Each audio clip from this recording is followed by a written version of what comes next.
Buongiorno, bentornati al nostro Focus TG. Siamo in onda anche oggi in diretta per informarvi di quello che sta succedendo in Veneto e anche fuori dai confini della nostra regione. Abbiamo oggi un ospite in studio, si tratta di Roberto Ciambetti, Presidente del Consiglio regionale del Veneto, che ringraziamo per aver accettato l'invito a fermarsi qui con noi a commentare un po' i fatti del giorno e a parlare, approfondire quelli che sono i temi più importanti di questo periodo. Buongiorno Presidente. Buongiorno, grazie per l'invito, è sempre un piacere essere presente al vostro TG.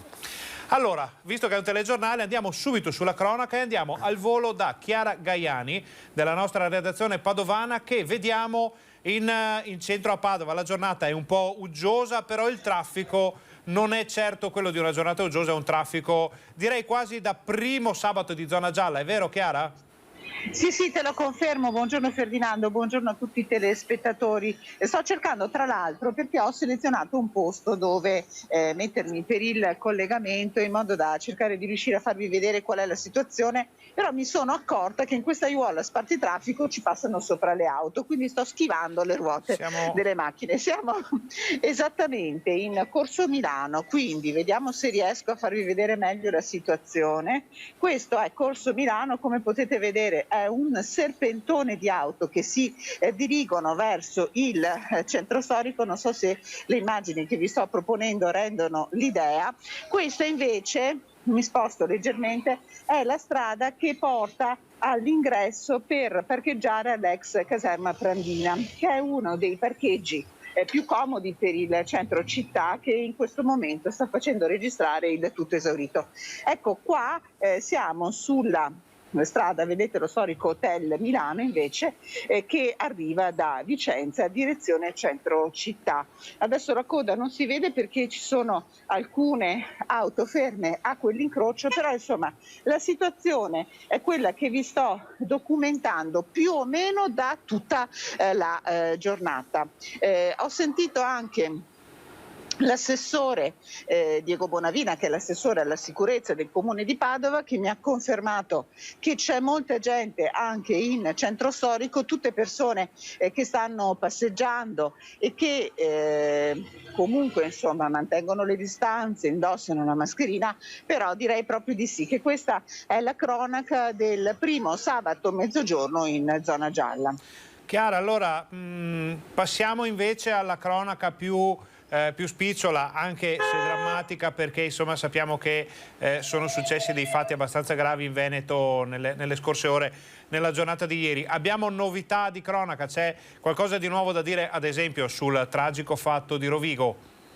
Allora, sul tragico fatto di Rovigo stanno continuando le indagini della polizia, sta indagando la squadra mobile della questura di Rovigo, coordinata in realtà però da due procure, perché sappiamo che protagonista di questi fatti è un ragazzo di soli 17 anni, quindi coinvolta la procura dei minori di Venezia, oltre che la procura di Rovigo. Due sono le persone che sono responsabili di questo terribile fatto di sangue. Ricordiamo che questo ragazzo di 17 anni ha ucciso il padre colpendolo con un colpo di macete alla clavicola sinistra.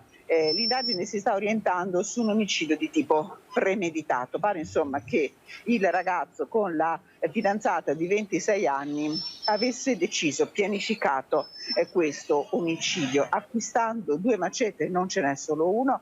Lei avrebbe avuto anche un ruolo attivo, mentre il ragazzo colpiva il padre, avrebbe tenuto a bada proprio con questo coltellaccio il resto della famiglia, la mamma e moglie della persona morta e dei bambini piccoli. Uno aveva appena 3 anni, quindi davvero un dramma nel dramma quanto è accaduto alle 19:30 di giovedì in questo piccolo accampamento. Di fatto erano poche roulotte, 4, 2 sole abitate, una dalla famiglia, l'altra dal ragazzo con questa giovane di 26 anni che è la sua convivente. Veramente degli attimi di follia, però infatti probabilmente insomma pianificati, e le indagini sono aperte, il fascicolo è aperto per omicidio premeditato in concorso. Questa è l'accusa a carico dei due. Allora Chiara, se in questo momento non hai altre notizie da Padova, noi ti ringraziamo, ti salutiamo, però magari se capita, vediamo se riusciamo a andare un'occhiata nelle vie dello Struscio, nelle vasche del centro storico padovano, per vedere se quel volume di auto si trasforma poi in un volume di pedoni, di gente a spasso, di gente che entra nei negozi, perché sappiamo ci sono i saldi. Potrebbe essere una buona occasione per rimettere in moto quel po' di economia dei centri commerciali naturali di cui siamo dotati in Veneto, per capire cosa succede. Quindi ti diamo appuntamento. Sì, ci stiamo proprio muovendo, stiamo andando proprio là. Benissimo, allora ci sentiamo poi nel corso della nostra trasmissione. Grazie Chiara, buon lavoro. Allora, Presidente, abbiamo visto delle immagini da Padova, che insomma non vedevamo da un po' di tempo Padova, ma immaginiamo che siano sovrapponibili con quella che può essere Vicenza, con quella che può essere Treviso o la stessa Bassano, insomma città anche commerciali, città tra virgolette turistiche, che possono avere un richiamo non solo durante la settimana lavorativa per il primo sabato di zona gialla. Secondo lei tutto questo è positivo o ci sono dei versanti un po' a cui bisogna stare attenti? Allora, effettivamente questa settimana si è visto il cambiamento, si è visto la gente che è tornata a voler uscire, a voler vivere. Si può farlo, bisogna farlo con attenzione, bisogna farlo con prudenza, con l'utilizzo delle mascherine, lavandosi le mani o con detergente o con appunto gli igienizzanti. Le cose si possono fare, però prestiamo ancora attenzione perché il virus non è passato. Sicuramente i numeri che abbiamo sia del numero di contagi ma soprattutto il calo delle persone ricoverate in ospedale nelle terapie intensive ci fa vedere un po' di sereno, il barometro volge al sereno. Però dobbiamo ancora stare attenti. Ricordiamoci che il tutto è partito un anno fa a metà di febbraio. Quindi l'attenzione, mi raccomando, per tutti. Utilizziamo queste ore e questi momenti per andare a far compere, utilizziamoli per approfittare dei saldi, però appunto cerchiamo di non abbassare la guardia perché comunque il virus è ancora in circolazione. L'ha ribadito anche ieri il Presidente Zaia dicendo che la curva è effettivamente impicchiata, gli ospedali si stanno liberando, l'arrivo dei vaccini nonostante tutta quella situazione spiacevolissima legata alle consegne da parte dei produttori, tutto aiuta, però occhio perché il pericolo è sempre dietro l'angolo. Zaia ha detto anche che ci sarà quasi certamente un ritorno delle infezioni a febbraio. Sta a noi, ai cittadini, a tutti quanti, fare in modo che questo sia un ritorno breve, piccolo e senza troppi danni, piuttosto che un vero e proprio focolaio diffuso, perché insomma tornare indietro ancora una volta in zona arancione o peggio potrebbe essere veramente dannoso per tutti i veneti. Assolutamente sarebbe deleterio perché, ripeto, dobbiamo cercare di convivere per il momento con questo virus. Io tra l'altro ho parlato con il dirigente dell'area Europa dell'Organizzazione Mondiale della Sanità proprio i giorni scorsi, lo incrocerò in videoconferenza anche lunedì mattina proprio ponendogli delle domande sui vaccini e su come le multinazionali stanno disattendendo gli accordi fatti, quindi anche pare dall'OMS ci sarà un richiamo alle multinazionali per garantire gli accordi fatti, i contratti fatti e anche guardare effettivamente alcuni prezzi perché alcune case farmaceutiche probabilmente ci stanno approfittando, ci stanno marciando sulla cosa.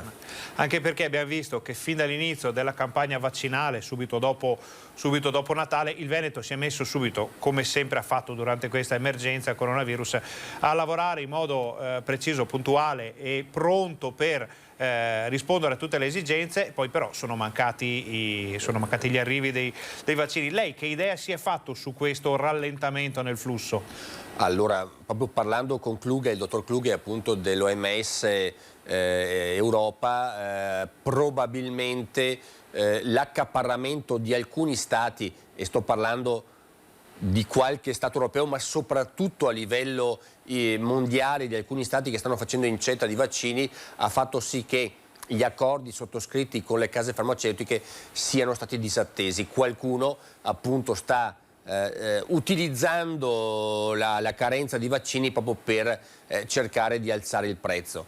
Come diceva lei, la macchina organizzativa veneta e senza bisogno delle margherite di Arcuri ha già gli ospedali, ad esempio l'Usberica ha pronta la fiera di Vicenza per riuscire a fare in maniera importante, numeri da decine di migliaia di dosi al giorno. L'importante è che ci arrivino i vaccini e soprattutto se lo Stato italiano non riesce a garantire appunto le multinazionali, il rapporto con le multinazionali, siamo pronti anche ad andare anche noi sul mercato per riuscire a portare il vaccino che molti veneti stanno aspettando.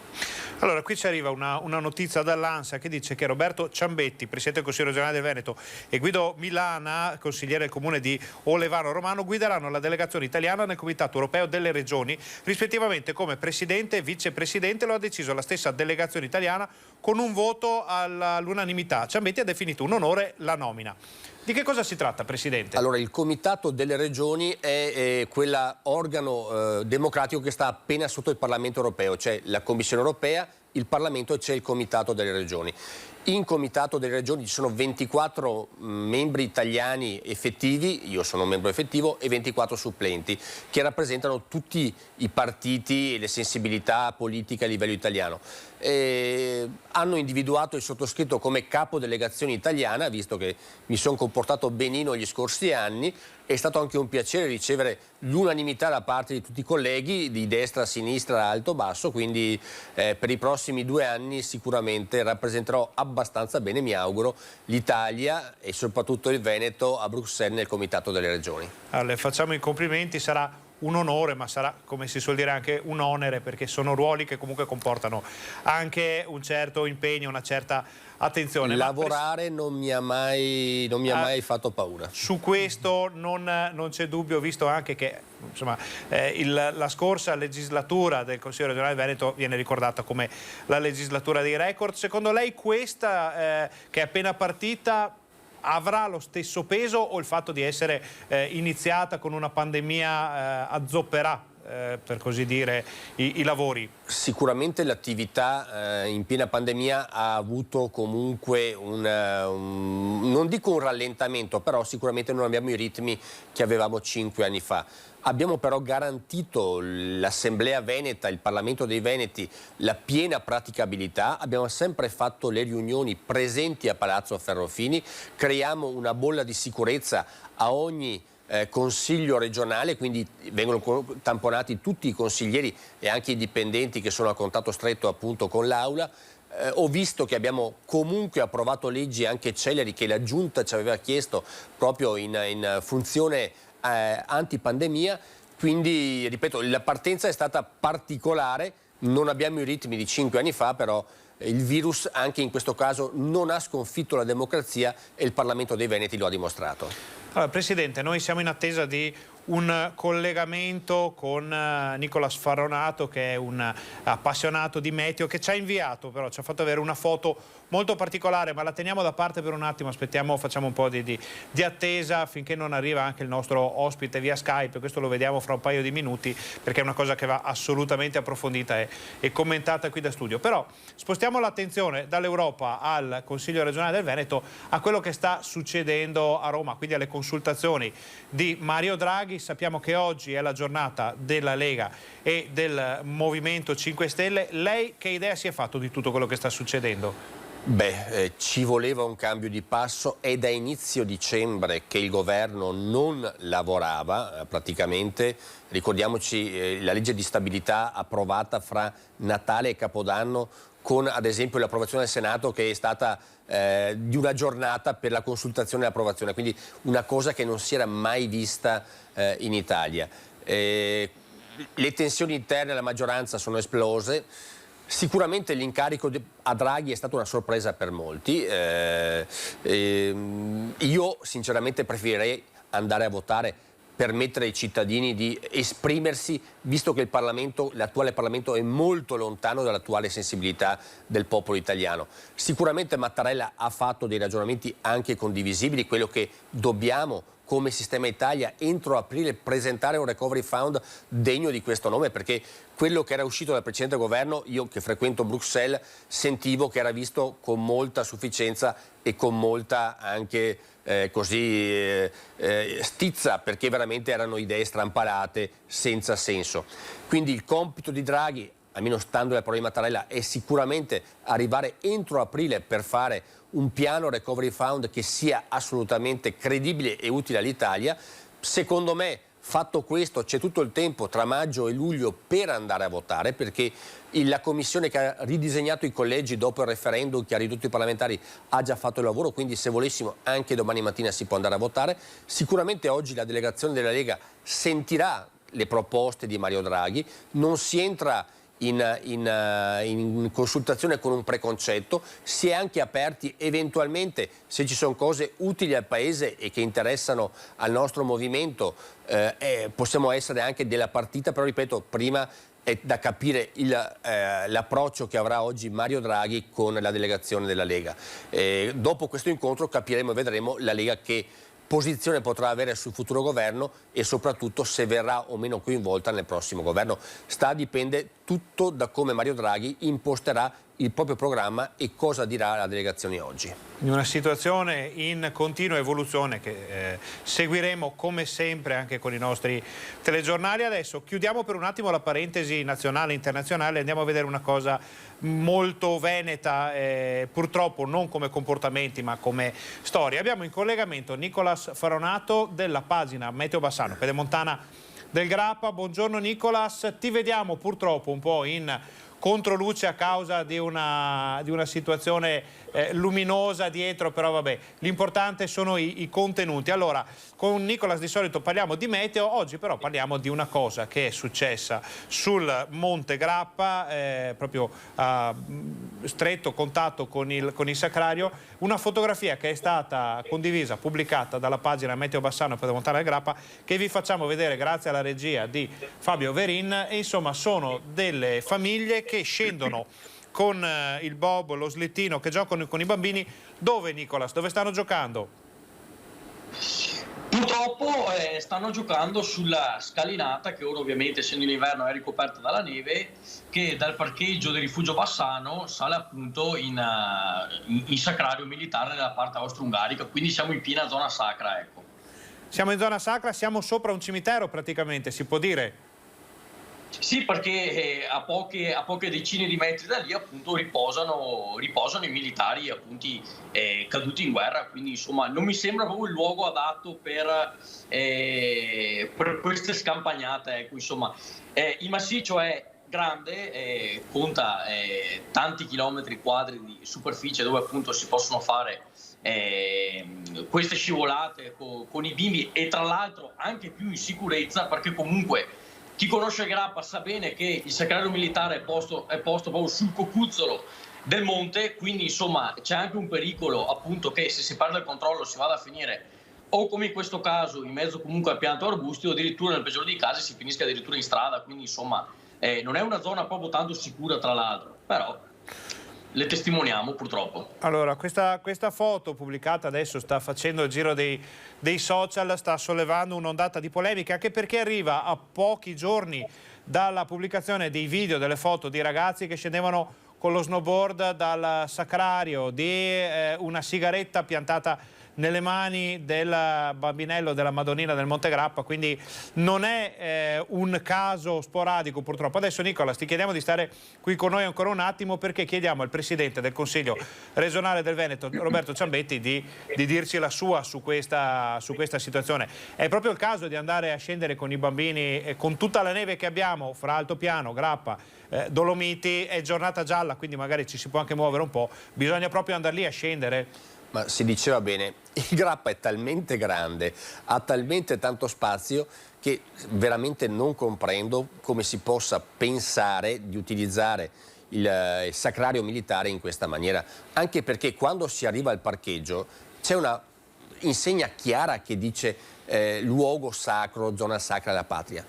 Io mi immagino, non so cosa ci sia nella testa di quei genitori che portano i bambini ad andare con lo slittino, col bob in quella parte lì del massiccio. Ripeto, c'è talmente tanto spazio, e magari anche più comodo, con tanta neve in maniera industriale come c'è in questi giorni, dover proprio utilizzare per attività ludica, per divertimento, la zona del Sacrario è veramente veramente una cosa che lascia sgomenti e che soprattutto mi fa chiedere, mi fa mettere in testa dove sta la cultura che questi genitori stanno insegnando ai propri figli. Quindi un comportamento da stigmatizzare e che sinceramente non vorrei più rivedere. Mi auguro anche che magari queste persone possano essere identificate, perché una tirata d'orecchie sicuramente gli fa bene.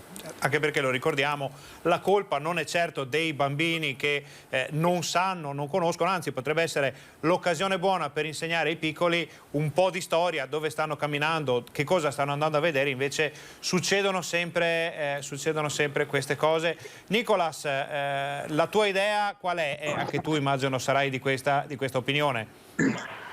Sì, beh, condivido assolutamente. Purtroppo, come già detto, tra l'altro è anche una zona abbastanza pericolosa, sia per la pendenza, che appunto è elevata, e sia anche perché comunque un bimbo, lo sappiamo, cioè loro si divertono, non hanno paura di niente, si lanciano e appunto potrebbero anche farsi del male, nonostante tutto quanto. Quindi condivido il fatto che effettivamente andrebbero identificate queste persone e anche sanzionati, insomma, per quello che si può fare, in maniera che passi da lezione. Sicuramente, come ho scritto in pagina, sono scene che abbiamo visto, che stiamo vedendo e che rivedremo sicuramente, perché come sappiamo il genere umano è duro da comprendonio, però bisogna comunque provare a fare qualcosa, insomma, ecco. Allora Nicolas, approfitto che ti abbiamo qui con noi. Io adesso metto fuori magari una fotografia, sempre grazie alla regia di Fabio Verini e Alessandro Costacurta. Mettiamo una foto della situazione, in questo caso parliamo dell'altopiano dei 7 comuni, tratta da una webcam. Questo è Gallio dal trampolino, un'immagine fantastica. Quale sarà la tendenza al meteo nelle prossime ore per questo fine settimana? Magari importa anche al presidente Ciambetti sapere che può farsi una camminata, una gita, un'uscita in qualche ora di riposo. Che tempo farà? Allora, diciamo che la situazione, come ben si nota anche dalla webcam, è comunque di un tempo molto uggioso, con nuvolosità estesa, compatta, anche a più strati spesso, quindi con nubi basse, poi magari qualche parziale schiarita e poi ancora nubi, come si vede, però appunto la tendenza è quella di andare verso un peggioramento che inizierà a partire dalla nottata di oggi e poi si protrarrà per tutta la giornata di domenica, con frequenti piogge e purtroppo la neve che cadrà, ma solo a quote elevate, sono molto elevate. Indicativamente qui nella zona sud delle Prealpi anche intorno ai 1800-2000 metri, complici ovviamente i miti venti di scirocco che faranno il suo sporco lavoro, come sempre, di appunto far arrivare correnti ben più miti. Allora Nicolas, intanto Quindi, avevi qualcosa da aggiungere?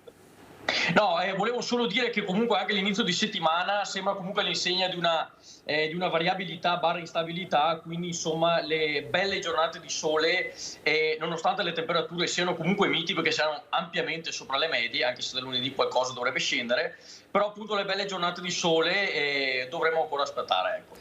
Allora Nicolas, avremmo preferito qualche notizia un po' più nevosa o magari di qualche giornata di bel tempo per questo primo fine settimana di zona gialla, ma come si suol dire ci accontentiamo. Grazie per essere stato con noi, grazie per le informazioni che come sempre ci fornite voi dalla pagina Meteo Bassana Pedemontana de Grappa. Noi vi seguiamo perché siete sempre sul pezzo, ci date sempre una mano. Grazie, buon fine settimana. Grazie mille a voi. Allora, torniamo in studio.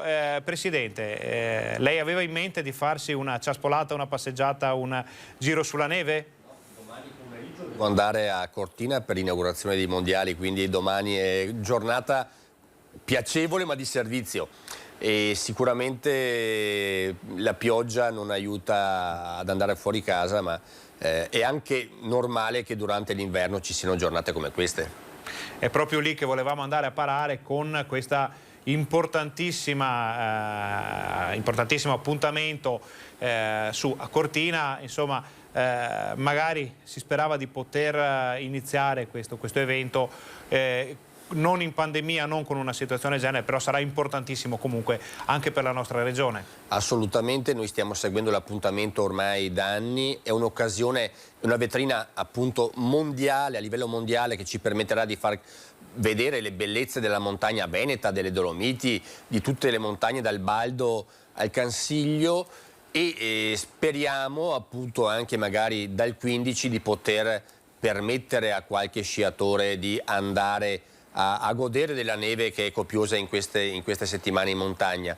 Le manifestazioni sono comunque, diciamo, a porte chiuse proprio causa pandemia, perché non possiamo permetterci assembramenti particolari. La vicina provincia autonoma di Bolzano è in lockdown da zona rossa, quindi l'attenzione dovrà essere al massimo. Comunque utilizzeremo i media, dalle TV al web ai giornali, per far vedere e far capire che il Veneto, appena è passato questo periodo appunto burrascoso dal punto di vista sanitario, sarà pronto ad accogliere i milioni di turisti che vorranno continuare a venire in Veneto. È sempre cosa buona vedere la luce, magari non in fondo al tunnel, ma molto più vicina. Questo modo di guardare positivo è sempre importante, soprattutto se arriva da un amministratore, da un politico come Presidente del Consiglio regionale del Veneto, che abbiamo avuto ospite, perché lo salutiamo, lo ringraziamo per essere stato con noi. Grazie, ci sentiremo prima possibile per le novità dal Consiglio regionale, per capire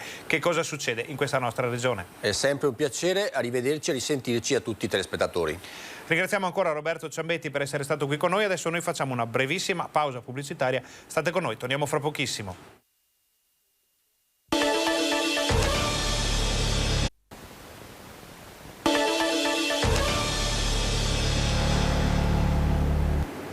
Buongiorno, bentornati al nostro TG. Siamo in onda anche oggi con il Focus TG per parlare di quello che sta succedendo in Veneto. Abbiamo avuto ospite qui con noi in studio il Presidente del Consiglio regionale del Veneto, Roberto Ciambetti, con il quale abbiamo fatto un po' il punto della situazione anche della politica nazionale, perché sappiamo che oggi la Lega, una delegazione della Lega, incontra il Premier incaricato Mario Draghi per le consultazioni, quindi per capire quello che succederà nei prossimi giorni al governo italiano bisognerà attendere l'esito degli incontri di questo fine settimana. Noi dal nazionale torniamo al locale, però restiamo su un tema importante, perché c'è la nostra Vanessa Banzatto che è al ponte di Bassano, monumento nazionale, zona gialla, tutto aperto, ristoranti aperti, bar aperti, però il ponte è chiuso. Qual è la situazione del ponte, Vanessa?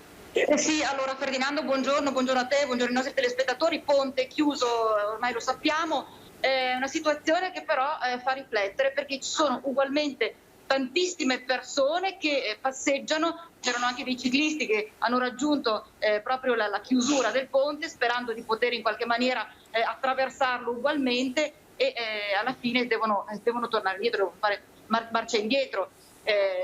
Di conseguenza non tutti ancora sono a conoscenza della chiusura del ponte, lo ricordiamo, fino al prossimo 17 febbraio, quindi il 12 febbraio, pardon, 17, alle 17 del 12 febbraio, di conseguenza mancano ancora pochi giorni di chiusura. La cosa buona, devo dire Ferdinando, che si vede in via Angarano, che è la via che proprio porta di accesso al ponte vecchio, è che tutti i locali sono letteralmente presi d'assalto. Quindi è una cosa positiva questa, che fa ben sperare.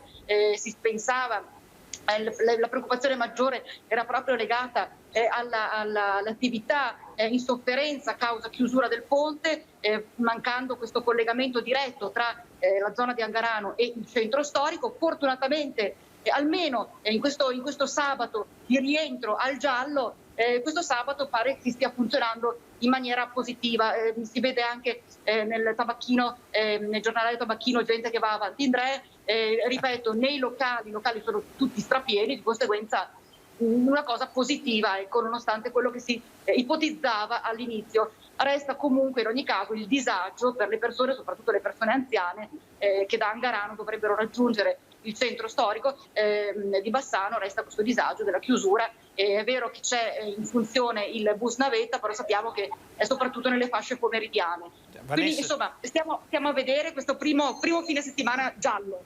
Vanessa, prima di lasciarti andare, un'ultima domanda alle persone che si vedono in giro. prestano attenzione a quelle che sono le precauzioni, c'è ancora attenzione verso le cose che dobbiamo fare, quindi mascherine, il distanziamento sociale quando possibile, l'igienizzazione delle mani? Adesso non ho visto se si pulivano, se si igienizzavano le mani, questo però questo non l'ho notato, però ho notato invece l'utilizzo continuo della mascherina. Si vedono anche tanti ragazzi in giro, tanti gruppi di ragazzi, però tutti quanti che indossano la mascherina, e viene tolta solo ed esclusivamente se si deve bere o mangiare, ovviamente. Però per il resto posso dire sì, almeno in questa parte di Bassano c'è un gran rispetto delle regole, delle norme anti-Covid, di conseguenza insomma questo fa ben sperare. Molto bene, allora Vanessa, ti ringraziamo per questo collegamento. Poi di tutti i temi bassanesi parleremo del TG Bassano di questa sera con i ristoratori, con il polso delle persone al mercato, dove c'è la nostra Angelica Montagna che sta intervistando i clienti, le persone che stanno visitando il centro storico di Bassano in questa giornata. Quindi per tutto il resto diamo appuntamento a questa sera. Grazie, buon lavoro. Grazie Ferdinando. Torniamo in studio e dovrebbe esserci fra qualche istante la nostra Chiara Gaiani, che torna in collegamento perché ci aveva promesso che si sarebbe spostata da una rotatoria dove c'era molto traffico. Comunque il traffico può esserci, ma può non voler dire traffico anche di persone a piedi in centro. Pare che sull'Iston di Padova, nel salotto Buono Padovano, invece ci sia molta gente in giro, quindi vi stiamo raccontando questo primo sabato di zona gialla con molta gente a spasso. Finora sembra che tutto si svolga secondo le regole, secondo le precauzioni, secondo quello che deve succedere per evitare di risalire con il numero dei contagi. Su questo c'era una notizia che parlava appunto di un bar in cui non venivano rispettate le norme ed è stato chiuso.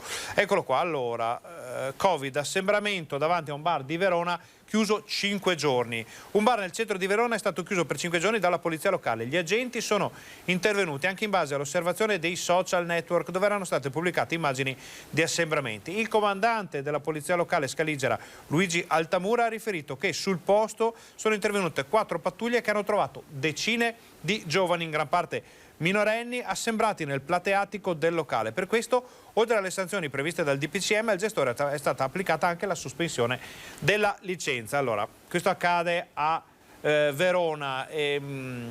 Nelle precedenti riaperture, nelle precedenti situazioni di ritorno alla normalità, avevamo visto che si erano creati dei problemi anche a Padova, ma questo era successo un po' ovunque, con frotte di giovani che erano tornati a divertirsi come è giusto che sia, ma senza rispettare le precauzioni, con i gestori dei locali che in molte situazioni prestavano il fianco, non intervenivano. Questo ha portato alla chiusura di alcuni locali, a video che poi hanno fatto il giro del web, sono stati commentati anche dalla politica che ha richiamato tutti a una maggiore attenzione. Sembra che questa volta le cose debbano andare meglio, ma ce lo racconta la nostra Chiara Gaiani, che vediamo dove, Chiara?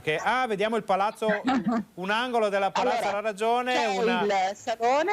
Sì. E dietro di me il volto della corda, poi c'è insomma uno degli storici bar dove si mangiano tramezzini. Stanno arrivando anche altri colleghi a documentare la situazione. Direi che davvero adesso giro perché così vi faccio vedere un po' di immagini di com'è la situazione. Allora, questa è Piazza dei Frutti, una delle due piazze del mercato. Come vi dicevo, appunto, molta gente anche ai tavolini dei bar. C'è davvero tanta gente in questo primo sabato di zona gialla in giro per la città di Padova. C'è tanta voglia di uscire e, come vi abbiamo fatto vedere, c'erano anche parecchie persone che cercano di raggiungere in auto la città. C'è appena sfuggita una pattuglia piedata dei vigili della polizia locale di Padova. Vi faccio vedere questo cartello perché è uno di quelli difficili da far rispettare. È stata infatti riemessa l'ordinanza di divieto di fumo nei pressi delle fermate del trasporto pubblico locale, anche nelle aree vicine agli istituti scolastici. Si ricorda il distanziamento, Ovviamente ci sono tantissimi cartelli che ricordano anche l'obbligo della mascherina. Abbiamo parlato anche con l'assessore alla sicurezza che ci diceva appunto che comunque la situazione è abbastanza disciplinata. Direi però che il numero delle persone in città in questo primo sabato è veramente alto. Chiara, stavamo dicendo prima di collegarci con te che nelle precedenti situazioni di riapertura, di tentativo di tornare alla normalità o di raggiungere questa nuova normalità a cui dovremo abituarci per qualche tempo, si erano verificate situazioni pericolose non dal punto di vista dell'incolumità, ma della sicurezza sanitaria, con questi gruppi di ragazzi che bevevano tutti assieme, insomma, cose che non erano state affatto piacevoli da vedere, data la situazione. Ci pare di vedere che, nonostante il volume di persone che raggiungono in questo momento il centro di Padova, non sia questo il caso. No, direi proprio di no, non è l'orario congruo in realtà, perché insomma stiamo parlando di una pausa pranzo e dove a spostarsi sono più che altro tantissime famiglie, abbiamo visto anche giovani, però non gruppi di giovani. Tenete conto che con la riapertura delle scuole una buona fascia ancora appena finito adesso le lezioni, perché ci sono ancora molte scuole in cui si va a scuola il sabato, vediamo più che altro bimbi che indossano le mascherine per questo carnevale che di fatto quest'anno non si farà, ma insomma questa è la situazione. Direi che per il momento è una situazione gestibile. Abbiamo visto appunto dei controlli da parte delle forze dell'ordine e sicuramente è molto ligio da parte di tutte le persone l'uso della mascherina. Ricordiamo, tu hai parlato del carnevale, che è una di quelle cose che rischia di passarci sotto il naso, perché giovedì della settimana prossima sarà già giovedì grasso, se non sbaglio, quindi siamo molto vicini alla fine del carnevale. Sì, diciamo che più che di carnevale io sento un buon profumo di frittelle perché se ne offrono molte ovviamente nei vari bar e ristoranti che sono aperti qui, nelle pasticcerie, e appunto qualche bimbo che ha tentato, insomma sta festeggiando il carnevale a modo suo, indossando la mascherina e muovendosi per le vie della città. Però peraltro abbiamo visto anche pochi coriandoli, poche stelle filanti a terra per ora, diciamo che probabilmente il grosso ci sarà nel pomeriggio. Benissimo Chiara, ti ringraziamo. Allora, ci hai confermato che Padova è ancora viva, vitale, non vedeva l'ora di ritornare a vivere un normalissimo sabato in zona gialla. Vedremo che cosa succederà questa sera, speriamo di non dover commentare immagini come quelle che abbiamo visto in altre occasioni. Grazie Chiara, buon lavoro. Grazie. Torniamo in studio, quindi questa è la conferma che il Veneto, anche se insomma non abbiamo possibilità di collegarci con tutte le città importanti, però Padova è sicuramente una cartina di tornasole di quello che sta succedendo. Bassano, città senz'altro più piccola rispetto a Padova, però comunque è una città che richiama un gran numero di persone, sia turisti che visitatori, che persone che dal circondario vanno al mercato, fanno un salto al ponte, ciclisti, sportivi che si muovono. C'è un grosso movimento in questo sabato mattina. Ci fanno sapere che ci sia movimento anche in altopiano, anche dove naturalmente si può andare. Abbiamo visto purtroppo un movimento non troppo positivo sulla sommità del Monte Grappa in zona sacra, famiglie che scendevano con i bambini. Ci fanno sapere anche, però questa è una notizia proprio in diretta, ce la segnala sempre Nicola Sparonato, che grazie alla pubblicazione della foto, grazie anche ai servizi, al fatto che ne abbiamo parlato noi in onda pochi minuti fa, i militari hanno già allontanato le persone che si vedevano scendere col bob, addirittura con un gommone per scivolare una grossa camera d'aria, sono stati allontanati dai militari. Questo non toglie la gravità del gesto, che arriva solo alla fine di una lunga serie di situazioni spiacevoli. In zona sacra abbiamo visto gente scendere con lo snowboard, abbiamo visto una sigaretta nelle mani del bambinello della Madonnina del Monte Grappa. Indipendentemente da quello che uno pensa, dalla propria sensibilità, fare una cosa del genere è un'offesa a quello che invece è importante per molte altre persone, quindi speriamo di non dover più vedere situazioni simili. Adesso noi vediamo un servizio, perché eravamo a Padova, rimaniamo a Padova come redazione, anche se il tema è Rodigino, perché l'aggiornamento di cui ci aveva accennato prima Chiara Gaiani sul tragico fatto di sangue avvenuto l'altra sera a Rovigo, dove un 17enne ha ucciso il padre. Si tratta del servizio ripresa omicidio su Sant'Apollinare.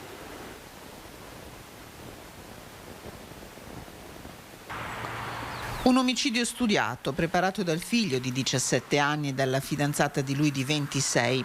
Gli agenti della squadra mobile di Rovigo, coordinati dalla procura, continuano a indagare sulla morte di Edis Cavazza, 45 anni, e sono al lavoro per ricostruire l'esatta dinamica di quei pochi minuti di follia avvenuti in un accampamento di nomadi in via Risorgimento a Sant'Apollinare, tra i comuni di Rovigo e Ceregnano. Sono le 19:30 quando il ragazzo e la fidanzata, Annalisa Guarnieri, tornano alle roulotte. Entrano nella più grande, quella di famiglia. Entrambi, secondo quanto ricostruito sinora, brandiscono un macete, un coltello lungo mezzo metro. Mentre lui avrebbe scagliato un unico colpo contro il padre, lei avrebbe tenuto a bada la madre del fidanzato e i fratelli più piccoli. Un attimo. Edis Cavazza, colpito a morte alla clavicola sinistra, avrebbe tentato di chiedere aiuto uscendo dalla roulotte, ma sarebbe morto poco dopo. I due invece si sono dati alla fuga, lasciando un macete nella roulotte e disfacendosi dell'altro che pare abbiano lanciato nel Canal Bianco. Una latitanza durata solo 3 ore per la coppia, arrestata dalla polizia a Ceregnano nei pressi della casa del padre della donna. Alla ricostruzione manca l'esatta motivazione del gesto. Liti di sapori erano frequenti a quanto pare tra padre e figlio. Il figlio sarebbe stato in stato di alterazione psicofisica giovedì. Domande cui cercheranno di rispondere le indagini. Intanto per i due è scattato il fermo con l'accusa di omicidio premeditato in concorso, in attesa dell'udienza di convalida. Di tutto questo e di molto altro ancora parleremo nei nostri approfondimenti serali, nei TG delle nostre emittenti. Ora però facciamo una breve pausa, state con noi, torniamo fra pochissimo.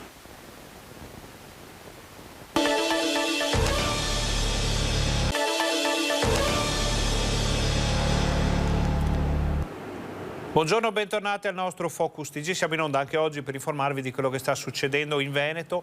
Un Veneto che riparte, che ha voglia di tornare a vivere. Abbiamo visto anche le immagini, ad esempio, da Padova, ma non solo da Padova, riguardanti il ritorno delle persone nelle piazze, nei negozi, nei bar, tutto con la massima attenzione, tutto secondo quanto è consentito dal primo fine settimana in zona gialla del Veneto, fine settimana che secondo i meteorologi potrebbe essere funestato da piogge domani, quindi chi aveva in mente di fare una gita sulla neve dovrà o alzare la quota della gita o accontentarsi di qualcosa di meno, perché probabilmente domani pioverà. Noi non vogliamo esporci troppo per evitare poi che se non piove qualcuno venga a dirci che abbiamo fatto mancare il turismo in certe zone, quindi l'invito è di guardare sempre le previsioni del meteo. Ci sono tanti siti, anche l'ARPAV che segnala, e poi di organizzarsi naturalmente con la massima attenzione e di non fare per esempio quello che hanno fatto le persone che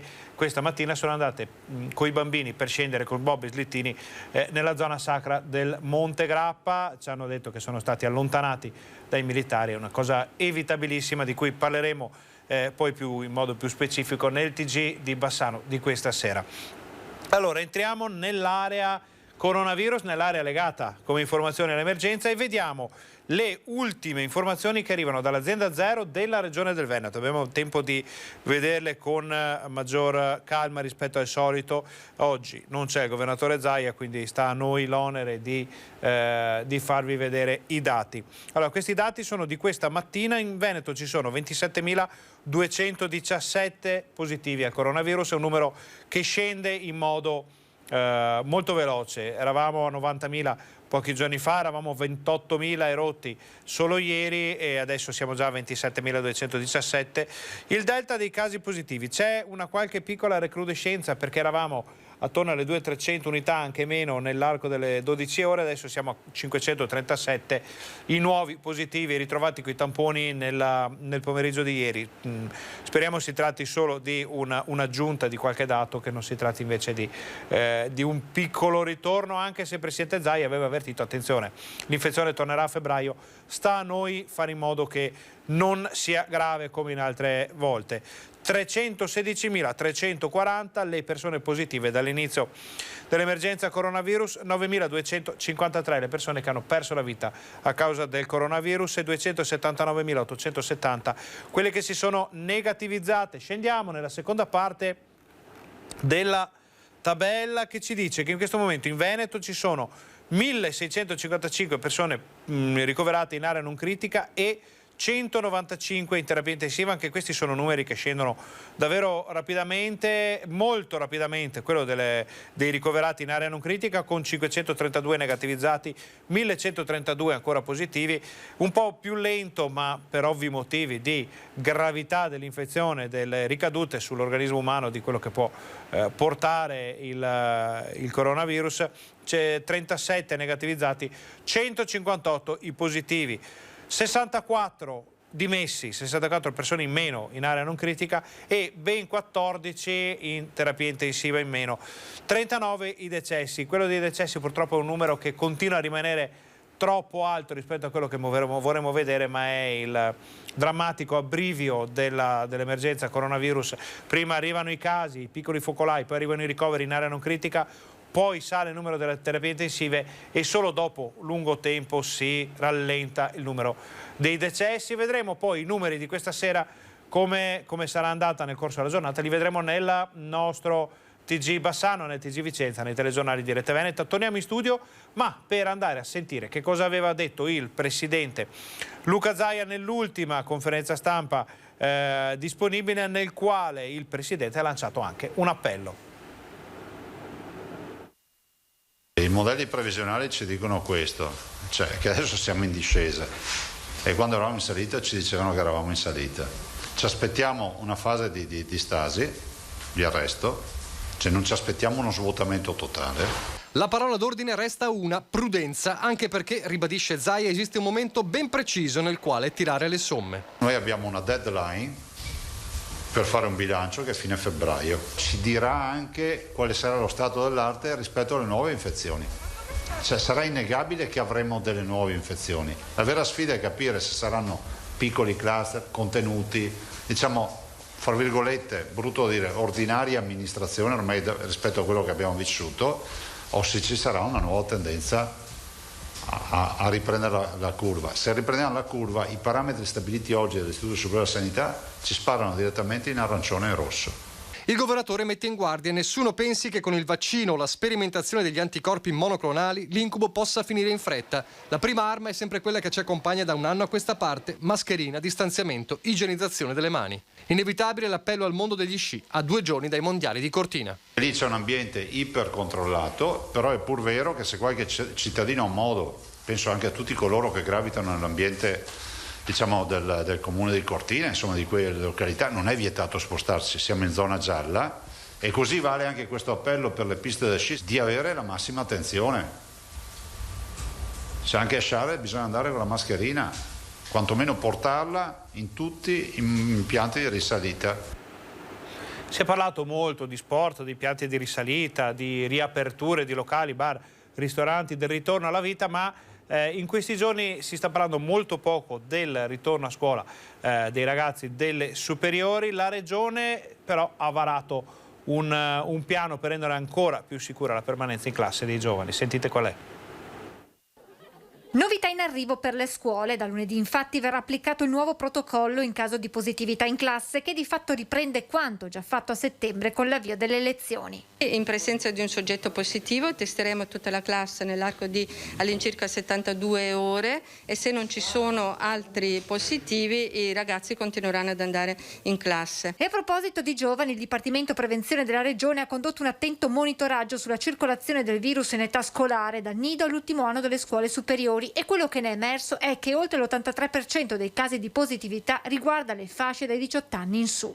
La scuola, spiega la dottoressa Russo, rappresenta una comunità, ma non è l'unico ambiente dove può avvenire la trasmissione del virus, e a dimostrarlo anche i dati relativi al periodo dal 7 gennaio ad oggi. Emerge che 1378 ragazzi delle scuole superiori di secondo grado risultano positivi, istituti però che hanno ripreso le lezioni in presenza solo da questa settimana. Questi 1300 non sono attribuibili alla scuola, questi contagi si sono verificati al di fuori della scuola.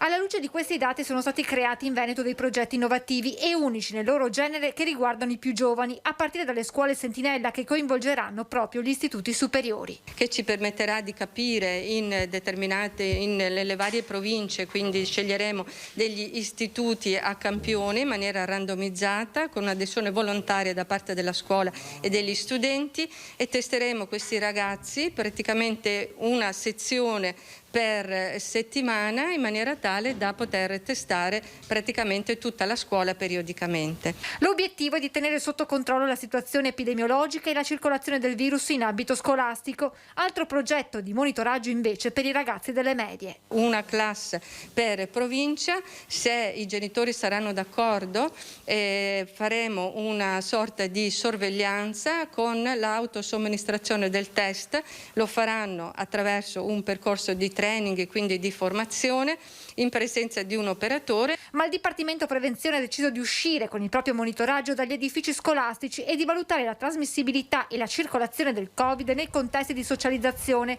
con un progetto rivolto a ragazzi e giovani adulti con la somministrazione di test rapidi. Ci aiuta a capire se il virus è presente anche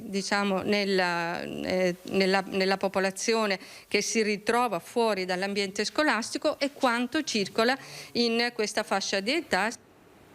Momento quindi importantissimo per capire come evolverà l'emergenza coronavirus, e una forte mano potrà darla anche la campagna vaccinale, di cui abbiamo i dati aggiornati alla serata di ieri. Sono arrivati ieri sera e sono ancora validi perché sono gli ultimi disponibili da parte della Regione. Allora, l'aggiornamento delle vaccinazioni anti-Covid a ieri sera. Vediamo le varie ULSS, le varie aziende sanitarie. Vediamo per esempio che a Padova ne sono state somministrate 34.000, in più vanno aggiunte le 6.600 dell'azienda ospedaliera, quindi siamo a quota 40.000 per quanto riguarda la zona di Padova, e la Serenissima e il Veneto orientale che vanno assieme, siamo a 36.000, oltre 36.000, 28.000 nella Marca trevigiana, 17.000 nell'area dell'US7 pedemontana, un po' meno popolosa rispetto ai grandi centri abitati a cui fanno riferimento le altre aziende sanitarie del Veneto. Le Dolomiti 12.190, la Polesana 14.166, Verona 26.140, l'US Berica 23.740. Il totale della regione del Veneto è ormai a quota 209.326, circa il 10% di quelle che sono state fatte in Italia, che sono 2.335.997 le dosi somministrate, per un totale invece di persone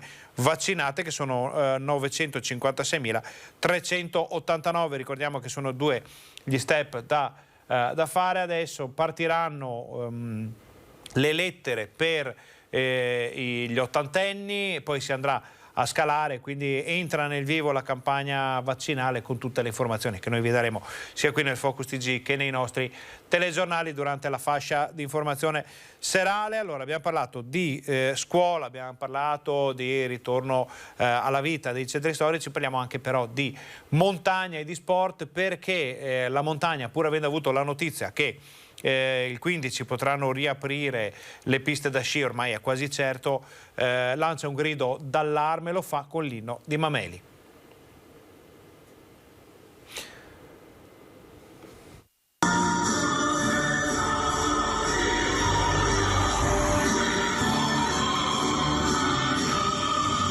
L'inno di Mameli che riecheggia nelle vallate. Anche la comunità di Gallio ha aderito al flash mob per chi suona la montagna. Alle 10 in punto sono stati tanti i titolari dei negozi e delle attività locali a intonare Fratelli d'Italia per le vie del centro. Un segnale di forte compattezza di tutto il comparto, quello dello sport in montagna, con la volontà di richiamare l'attenzione su un settore falcidiato dalla pandemia. Il flash mob, promosso dal direttore di Sciare Magazine Marco Di Marco e dall'Unione Nazionale Comuni Comunità Enti Montani, ha registrato anche la piena condivisione di Fratelli d'Italia e in particolare dell'assessore regionale Elena Donazzan.